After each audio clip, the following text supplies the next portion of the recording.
Unit 12. It's time for the next one.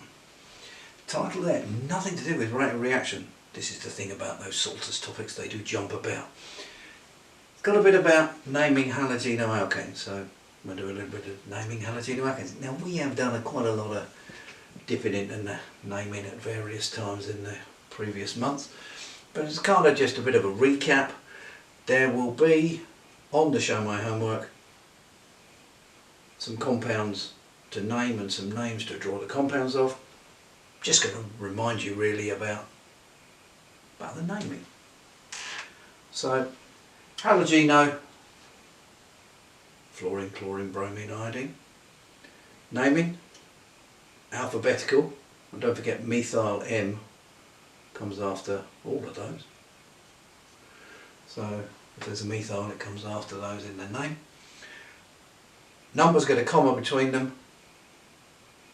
Number to letter is a hyphen, and if it's E or Z, that goes in brackets with a hyphen, which kind of breaks that rule. So lots of different types of structures we could use. Displayed, I'll probably use displayed and skeletal. I won't get involved in all the others. I'm trying to keep it short. So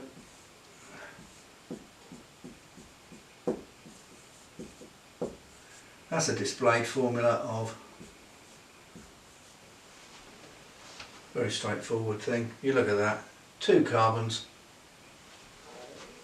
It's going to be based around ethane. I'll put ETA. Oh, that's just shoddy, isn't it, ladies and gentlemen? Shall we try that again? I know, I'm rubbish at spelling. There we go. Ethane. So it's bromine, so it's bromo. And then the thorny question is, do we need a number?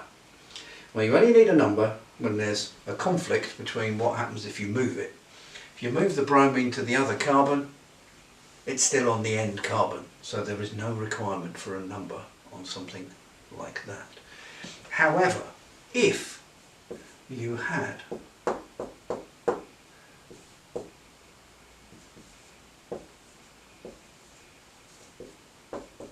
that, now there is a requirement for a number, because the chlorine could be on the same carbon as the fluorine, or they could be on different ones, like that. So when you look at that, this is the number 1 because chlorine comes before fluorine in the alphabet. So 1,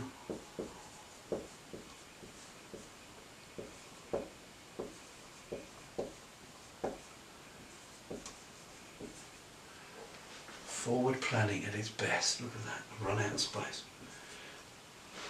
There we go. Should start a little bit further over. 1 chloro, 2 fluoro. To say that they're on different carbons. Would the exam board mark you down if you read the numbers the other way around? Difficult to know. Need to see a mark scheme for that. Now, if, I'm just going to rub it out, but we'll do one more on the board.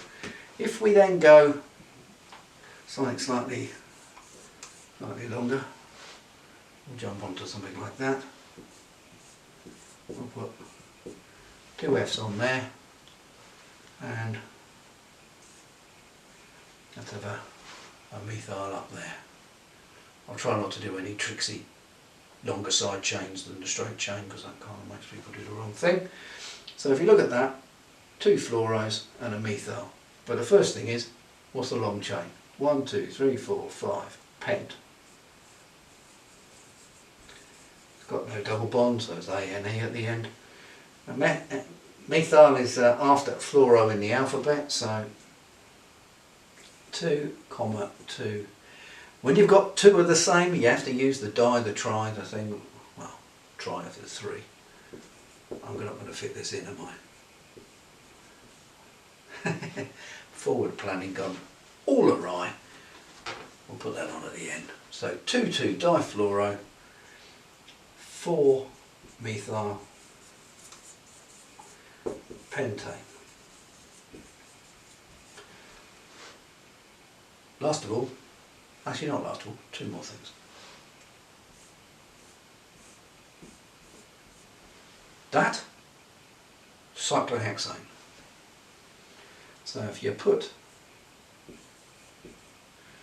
Br there, It's just bromocyclohexane. Doesn't need a number because wherever you put it, it would look the same.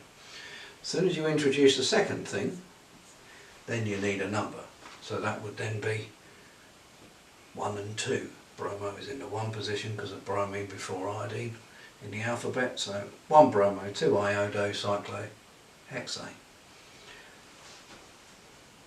Right, not right now on the board. However, the last thing that I just want to remind you of, because I do remember doing this, is when you have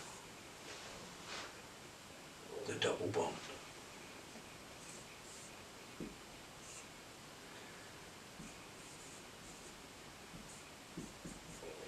So it's kind of a mixed formula there. Put in the hydrogen in just to remind you, but E or Z, just to remind you. So E or Z is done down that central axis there. So you look at the atomic number, not the atomic mass, of the first thing you come to as you go away from the double bond, and if it's the same you have to go a bit further. So hydrogen is a 1, bromine is a 35, which I've written really weirdly, carbon is a 6, and carbon is a 6. So really you then go, oh, what's next? And it's this one comes to 12, that one comes to 7. But on the other hand, it doesn't really matter, because that is the highest on that end of the molecule, that is the highest on this end of the molecule, so that therefore is E. That would be E in brackets with a hyphen, and then we have to name it, which is 1, 2, 3, 4, 5, so that's pentene.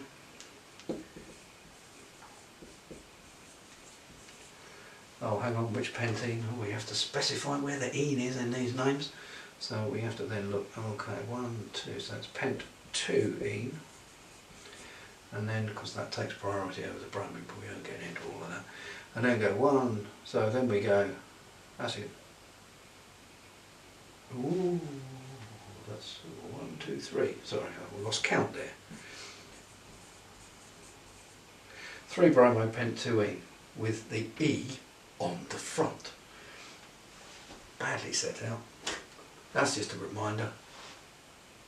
It's been lovely seeing you again. We'll be doing some more. There's some stuff to do with bonding coming up between molecules. That's the lesson that follows this one. But right now you're ready to have a go at the attached sheet about naming some halogenocontaining compounds. A little bit of research on the very last one. See you soon. Bye.